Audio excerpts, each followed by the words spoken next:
Hey guys, this is Teo, and I'm just starting my reviews, I guess. But before I get into things I'm actually going to review, I'm going to talk about some of my favorite things. So this first thing I do will be my top 10 favorite bands. And yeah, so here I go. My first favorite band is System of a Down. Fantastic band. I love them because, well, I've been listening to them since maybe first grade, so there's a huge nostalgia factor there for me. And their music goes from being either really difficult to really simple. And like if you look at the drums on Toxicity, that's like, oh my god, and then you look at the guitar on Question. For the verses at least, the chorus is kind of simple. And yeah, the guitar and radio video is also awesome. I mean, it's just, it all sounds really good.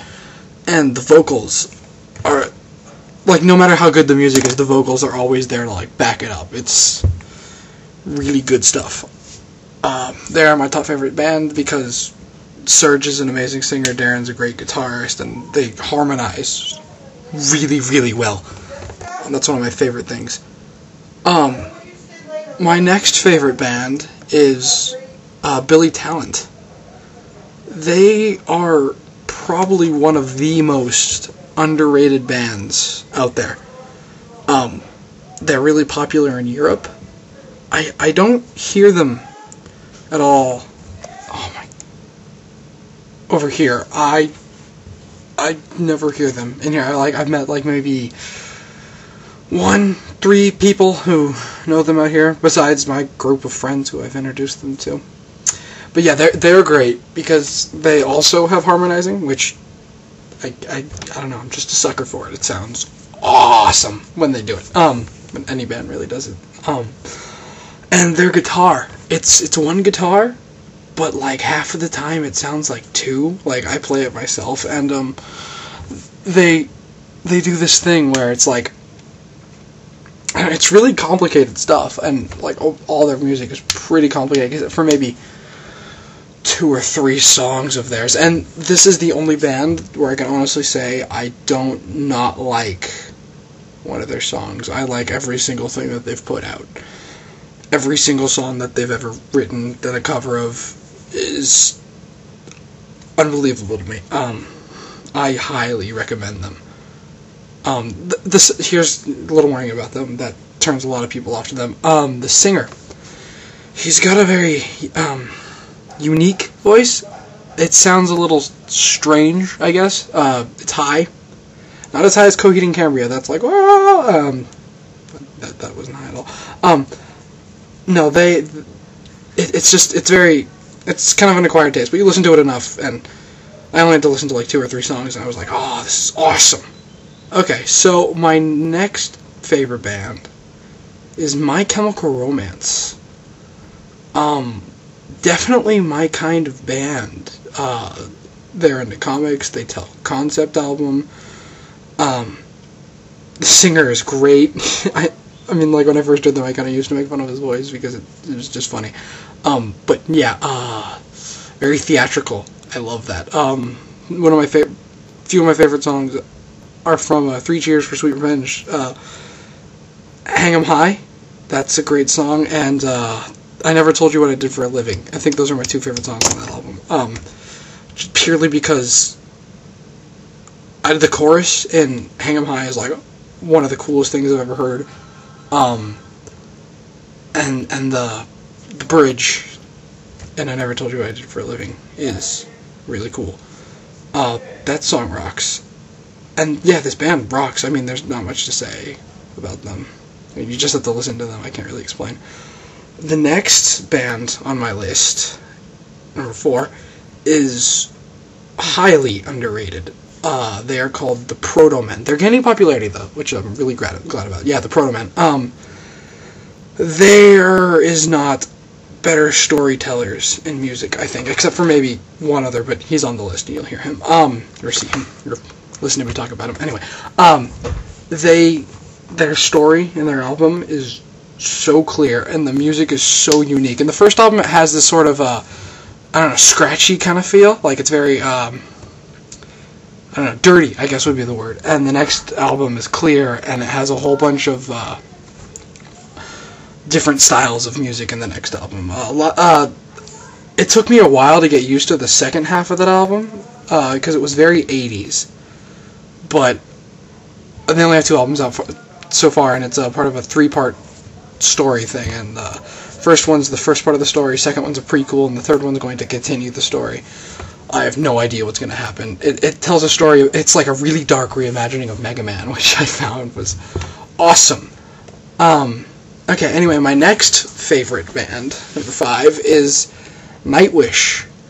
I love that whole gothic sort of thing. It's really cool to me. I love the chick singer. She's got this amazing, powerful voice. The first singer, Tarja, if that's how you say it, I'm not sure if I'm saying that right. She has such a powerful voice, and it sounds great live. Sounded great. They're not together anymore with her. They have a new singer now who sounds good, not nearly as powerful as the first singer. That's probably only, but their new album, even though they have a weaker singer, one of my favorite songs is on that album. It's called The Poet and the Pendulum. Oh my god, it's really long. It's like 10 minutes long. But, oh my god, it's just fantastic. You have to listen to it. Or you don't have to. Next favorite band is State Radio. Kind of a different style than everything else I've listed so far, but from here on it gets a little different. State Radio is kind of a ska band, kind of alternative, kind of a mixture. It was either between State Radio or Dispatch, both of which have the same singer and songwriter. I picked State Radio because they're fantastic. They give off this vibe, this I don't know, really feel-good vibe almost. I really enjoy listening to them. If I ever get down, I just put them on, and instantly, like, within, like, the next 10 minutes, I'm like, yes! What are we gonna go do? I love them. Probably my favorite song by them would be Mr. Larkin. That song is it's a very sad song, but at the same time, it's very feel-good. Like, the first time I heard it, I think I cried. Yeah, love that song and that band. Fantastic. The next one is A Perfect Circle, one of Maynard James Keenan's 3 equally amazing bands. I decided to pick A Perfect Circle because I can listen to them over and over again without really getting tired of them. Very unique sounding. But it's not for everyone. I've actually talked to a few people who think they're kind of strange and boring. So, I mean, if you like Tool, I'd say check them out. Or Pussifier, check them out. Yeah, not much to say about them either. The next is The Strokes. I love The Strokes. Again, a feel-good factor there. Yeah, you know, really, it's not really the music with this band. It's sometimes it's the music, like Heart in a Cage. Oh my god, the music in that song is great.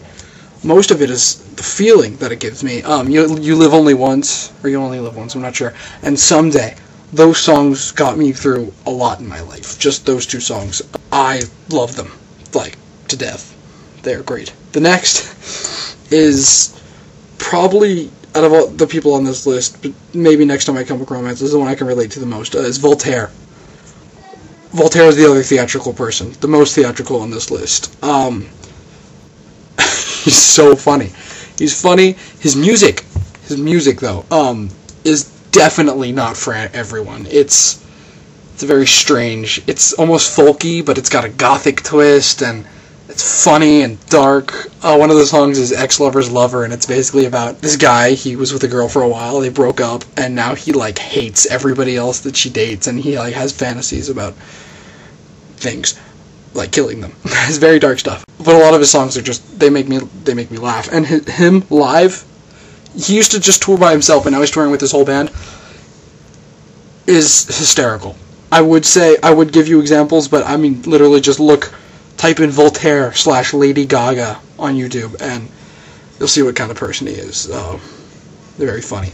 very, very funny. And cool music. Some of it is really sad. Like the Then and Again album. Oh my god, that is a very sad album. Which I can relate to right now because, you know, stuff's going down. But yeah, I'd definitely say check out Voltaire. See if it's your cup of tea. If it's not, oh well. You know, to each his own. Or her own and its own. The next band is number 10. Is 3 Days Grace, who I've been listening to since maybe 5th grade or 6th grade. Yeah, 6th grade. Sorry, not 5th grade. My friend showed me a music video of theirs. It was a very popular song at the time, Animal I've Become, which is very generic, I know, but since then I love them. I listen to them a lot without knowing it. I mean, I just like listening to them. They're not really that difficult to play. They're actually quite simple. And live, he sounds kind of weird. But, you know, you can't expect perfection from everybody. I'd like to, but you can't. Yeah, no, they're just good. They have some very interesting songs. I think my favorite songs by them are No More and Over and Over. I think those two are definitely my favorite songs by them. Especially No More. Oh, that song. I don't know why. I don't know what it is about it. It's just very sad. Like, when I listen to music, I think of scenes for the comic I'm writing, and it's like, inspiration. Especially with this band. Yeah, so that is my top 10 bands. I might make the next top 10 way later. I don't know. But the next video I'm doing will probably be top 10 movies or songs. So, yeah, I hope you guys are around to see that.